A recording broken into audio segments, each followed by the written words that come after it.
Students, welcome to my channel. मेरा नाम है अर्चना रोहिला। आज मैं आपको एक न्यू चैप्टर पढ़ाऊंगी जिसका नाम है डिस्पर्सन। ठीक है, डिस्पर्सन का क्या मतलब होता है? डिस्पर्सन को हम हिंदी में बोलते हैं अपकिरण। अपकिरण का क्या मतलब होता है? ठीक है, सेंट्रल टेंडेंसी के पार्ट्स कौन से होते हैं? मीन, मीडियन, मोड, जो आपने पढ़ लिया है। ठीक है, उसमें क्या होता है, जो हमारी सेंट्रल टेंडेंसी होती है, केंद्रीय प्रवृत्ति की जो माप होती है, ठीक है, उसमें क्या होता है, ये इस तरीके से जो हमारे पास सीरीज होती है, ये हमारा सेंट्रल पॉइंट है। इसमें जो भी हमारे पास सीरीज होती है, उनका डाटा होता है, जो आइटम्स होते हैं, वो इसके सेंट्रल पॉइंट्स के आसपास रहते हैं।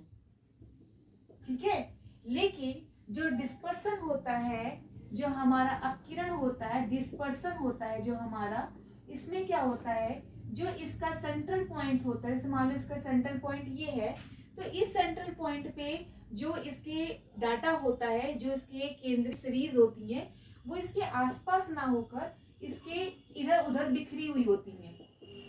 ठीक है, इधर उधर बिखरी हुई होती है।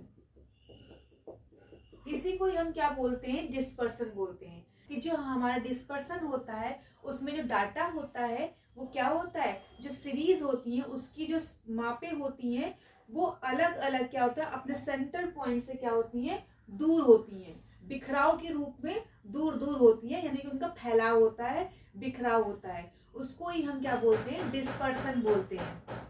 ओके, तो डिस्पर्सन का मतलब ये होता है कि जब हमारी जो सीरीज होती है, उनकी जो मापे होती हैं, जो हमारी श्रेणी की जो मापे होती हैं, वो अपने सेंट्रल पॉइंट से दूर दूर होती हैं, तो उनको हम डिस्पर्सन कहते हैं। होता है उसमें कई प्रकार की क्या होती है, मापे होती हैं, जिसमें मैं आज आपको पहली माप पढ़ाऊंगी, रेंज।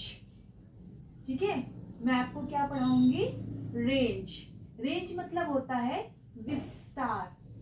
रेंज मतलब क्या होता है? विस्तार।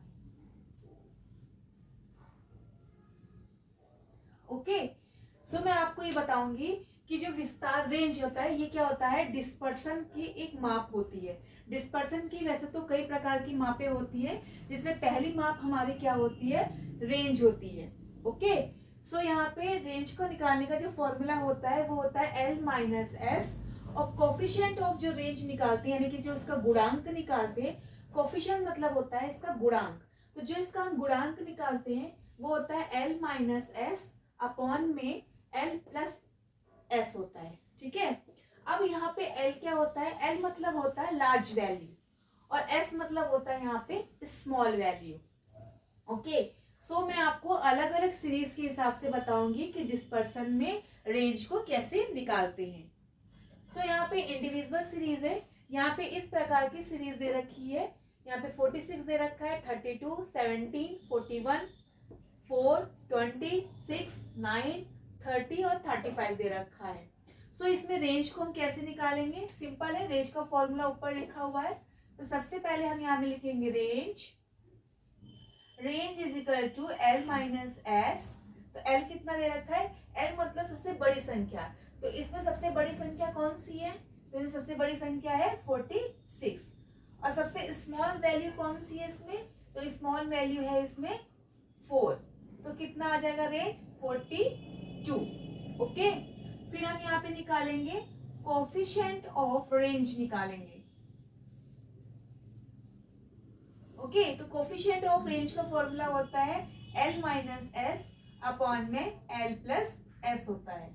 ओके, सो यहाँ पे L माइनस लिखेंगे तो 46 माइनस 4 लिख देंगे, और ऊपर नीचे लिख देंगे 46 प्लस 4 लिख देंगे, तो यहाँ पे 42 और अपॉन में यहाँ पे 50 लिख देंगे। तो जब इसको डिवाइड देंगे तो कितना आएगा आंसर?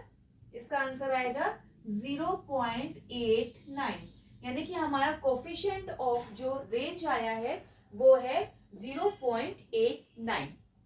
ओके, तो आपको समझ में आ गया होगा कि अगर कोई इंडिविजुअल सीरीज दे रखी है तो उसमें रेंज को और कोफिशिएंट ऑफ रेंज कैसे निकालते हैं। अब मैं आपको बताऊंगी कि डिस्क्रीट सीरीज दे रखी है, उसमें हम किस प्रकार से रेंज को निकालेंगे। सेम इसी तरीके से ही निकालते हैं। ठीक है, यहाँ पे x की वैल्यू दे रखी है, y की वैल्यू दे रखी है।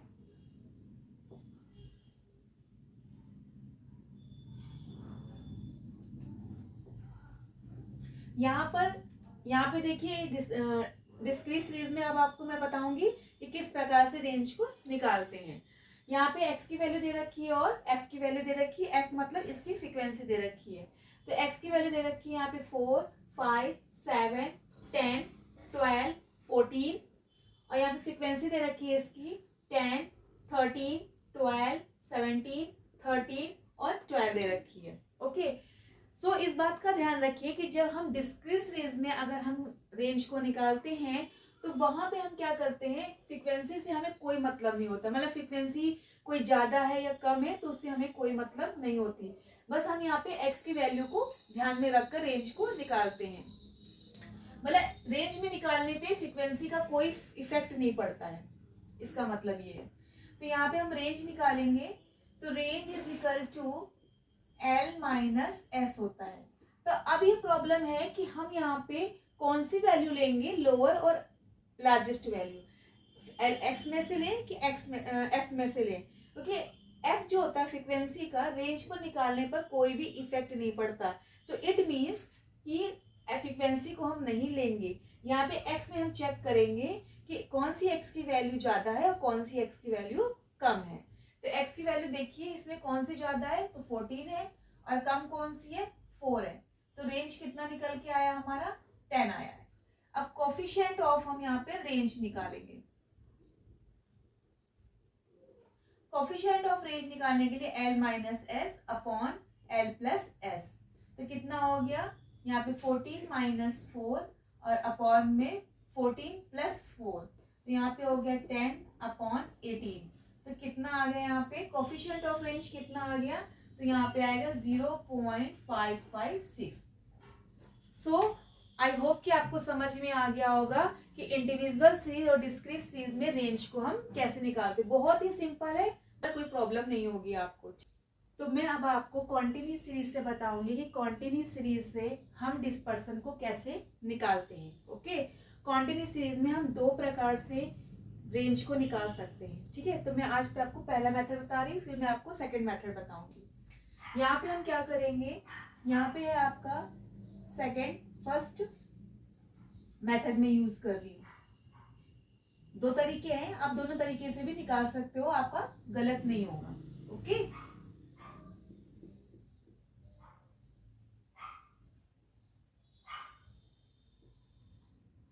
फिर हम रेंज निकालेंगे। इसमें रेंज इज इक्वल टू, क्या फॉर्मूला होता है बताइए, L माइनस एस होता है। अब L क्या है, इसमें प्रॉब्लम अब ये आ रही है कि ये देखो सैलरी दे रखी है आपकी और यहाँ पे क्या दे रखा है आपका, नंबर ऑफ वर्कर्स दे रखी है। तो ये आपका क्लास इंटरवल हो गया और ये आपकी फ्रीक्वेंसी हो गई। अब प्रॉब्लम इस चीज की है कि हम जो लोअर या स्मॉलर वैल्यू लेंगे वो हमें क्लास से लेना है कि फ्रीक्वेंसी से लेना है ना। प्रॉब्लम तो ये होगी आपको। लेकिन आप इस बात का ध्यान रखिए कि जब हम वर्ग अंतराल में यानी कॉन्टिन्यूस सीरीज में जब हम रेंज को निकालते हैं तो उस केस में जो हम लोअर वैल्यू और अपर लोअर वैल्यू और स्मॉलर वैल्यू लेते हैं तो वो हम क्या लेते हैं, क्लास इंटरवल से लेंगे। फ्रीक्वेंसी से उसका कोई फर्क नहीं पड़ता। एक बात का ध्यान रखना, चाहे वो आपकी डिस्क्रीट सीरीज हो और चाहे वो आपकी कॉन्टिन्यूस सीरीज हो, फ्रीक्वेंसी का रेंज पर कोई भी इफेक्ट नहीं होता है। इट मीन्स कि आपको रेंज निकालने के लिए कॉन्टिन्यूस सीरीज में और डिस्क्रीट सीरीज में दोनों में ही रेंज का दोनों ही डिस्क्रीट सीरीज में और कॉन्टिन्यूस सीरीज में दोनों ही केस में आपको रेंज निकालने के लिए फ्रीक्वेंसी का यूज नहीं करना है। ओके, सो यहाँ पर हम क्या करेंगे, सबसे ज्यादा वैल्यू देखिए 200 है और सबसे कम क्या है, ये आपकी 100 है। तो ये क्या हो गई आपकी मतलब स्मॉलर वैल्यू हो गई, लॉन्गर वैल्यू हो गई। ये आपकी कौन सी वैल्यू हो गई, लॉन्ग वैल्यू हो गई। ठीक है, लॉन्गेस्ट वैल्यू हो गई और ये कौन सी आपकी स्मॉलर वैल्यू हो गई। ओके, तो यहाँ पे हम क्या करेंगे, 200 में 100 माइनस कर देंगे तो कितना बचेगा, 1 बचेगा। फिर हम क्या निकालेंगे, कोफिशिएंट ऑफ रेंज निकालेंगे। ठीक है, इसका फॉर्मूला होता है L minus S upon L plus S होता है। सिंपल, वैल्यू को पुट कर दीजिए, 200 माइनस 100 और अपॉन में 200 प्लस 100, तो कितना आ जाएगा 100 अपॉन में 300। ओके, तो कितना आ जाएगा, इसका आंसर आ जाएगा 0.33। ओके, तो फर्स्ट मेथड ये है कि आप इसमें क्लास इंटरवल में ये देखिए कि सबसे कम कौन सी वैल्यू है और सबसे छोटी कौन सी वैल्यू है, दोनों को ही रखकर इसमें आप रेंज को निकाल दीजिए। ओके, दूसरा मेथड ये होता है, दूसरा तरीका यही होता है, यूज हमें इसमें भी क्लास इंटरवल को करना है, फ्रीक्वेंसी का यूज इसमें नहीं होगा। ओके, सो इसमें आप मिड वैल्यू, आपने याद होगा कि आप मिड वैल्यू भी निकालते थे, ठीक है। तो जो मिड वैल्यू होता है, मिड वैल्यू के जरिए भी आप इसमें क्या कर सकते हो, रेंज को निकाल सकते हो। कैसे, जैसे मान लो इन दोनों में क्या है, इन दोनों में मिड वैल्यू क्या होगी, इनकी जो मिड वैल्यू होगी, मैं आपको यहां लिख देती हूं साइड में यहाँ पे। तो इनकी जो मिड वैल्यू होगी, मिड वैल्यू, ठीक है, तो मिड वैल्यू कितनी होगी, 110 होगी, इसी कितनी होगी 130 होगी, 150 होगी, 160 होगी, और 1 क्या होगी 160 होगी, और यहाँ पे क्या होगा 190 होगी। ओके, तो ये इसकी क्या होगी, मिड वैल्यू होगी, ठीक है।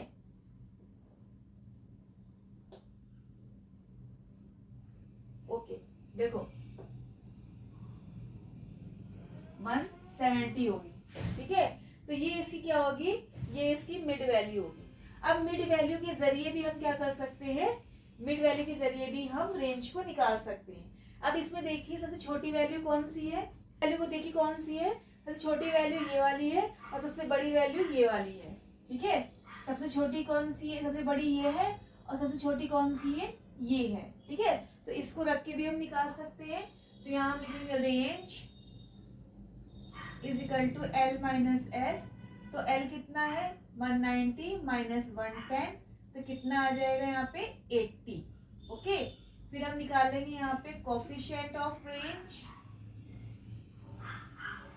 एल माइनस एस अपॉन में एल प्लस एस, तो कितना हो जाएगा 190 माइनस 110 और अपॉन में 190 प्लस 110, तो इसको आप करिए कितना आ जाएगा 80 आ जाएगा, और अपॉन में कितना आ जाएगा यहाँ पे 0 और यहाँ पे 300 आ जाएगा। जब इसको हम डिवाइड देंगे तो आंसर आएगा 0.67 आ जाएगा। ओके, तो देखिए यहाँ पे हम क्या कर सकते हैं, मिड वैल्यू के जरिए भी हम कोफिशिएंट को निकाल सकते हैं, कोफिशिएंट ऑफ रेंज को निकाल सकते हैं। और अगर मान लो हमें सिर्फ अगर मान लो हम मिड वैल्यू ना निकाल के सिंपल इसमें से ही अगर हम सीरीज को चेक करके निकाले, क्लास इंटरवल को चेक करके निकाले, तो भी हम रेंज को निकाल सकते हैं, ठीक है। आंसर दोनों सही होंगे, गलत नहीं होंगे।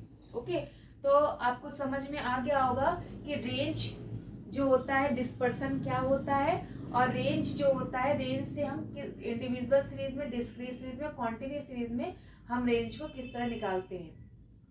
अगर आप ये चाहते हो कि मैं आपको स्टैटिक्स की थ्योरी भी पढ़ाऊं, ठीक है, तो आप मुझे कमेंट में यस लिखिएगा। ओके, सो अगर मेरी वीडियो आपको अच्छी लगी हो तो आप मेरी इस वीडियो को लाइक करिए, शेयर करिए, और अभी तक आप मेरे चैनल को सब्सक्राइब नहीं करा है तो मेरे चैनल को सब्सक्राइब करिए। Thank you, Radhe Radhe.